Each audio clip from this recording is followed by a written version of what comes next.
this webinar, as you already know, we are going to focus on the importance of collaborative work in the science class. First, we will start with a brief warm-up. Then we will see what collaborative learning means, and we will analyze the reasons for approaching science teaching and learning through cooperative work. Then we will see some very useful tips and strategies that can help. In general, teachers tend to say that they want to include this way of teaching and learning in the lessons, but they find it, as I find it myself, too disruptive or noisy, hard to organize, and especially that they don't have enough time. And as I told you in the previous webinar, maybe we should just change our mindset and realize that the time that we devote to collaborative learning is always very well invested time. It is a concept based on the idea that diversity of both knowledge and experience positively impacts learning outcomes. So collaborative learning requires working together towards a common goal. We can move on to the next section. So doing experiments through collaborative learning, as you were saying and as you can see, has lots of benefits. It involves learners actively in their own learning process instead of just being passive, listening to us. It of course develops critical thinking skills, since these activities involve problem solving and therefore investigating and proposing and creating solutions to them.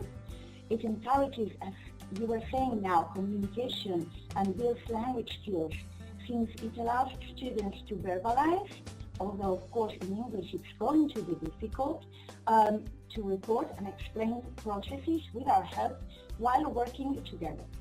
From me. And finally, and last but not least, of course, it makes teaching and learning fun. Let's move now on to the next section, which includes some very useful tips and strategies for organizing experiments through group work in the classroom. And the first one, as you can see, refers to task identification.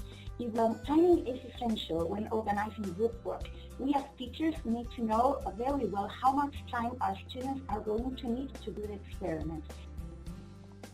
It is very important to make group work relevant, providing our students with clear instructions, and some of you mentioned that clear roles, clear responsibilities is essential for succeeding in the organization of experiments through group work.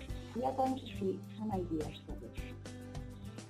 So we could have different roles. For example, here you have the five I usually use with my students. We could have a voice controller, we could have a problem solver, we could have a timekeeper, a question leader, a material manager, even a note taker, a reporter, just some ideas.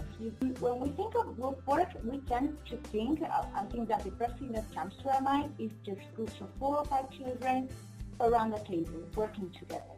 However, there are some other possibilities, and as I told you, we are going to see 7 different ways in which we can organize and arrange the classroom when doing experiments in groups.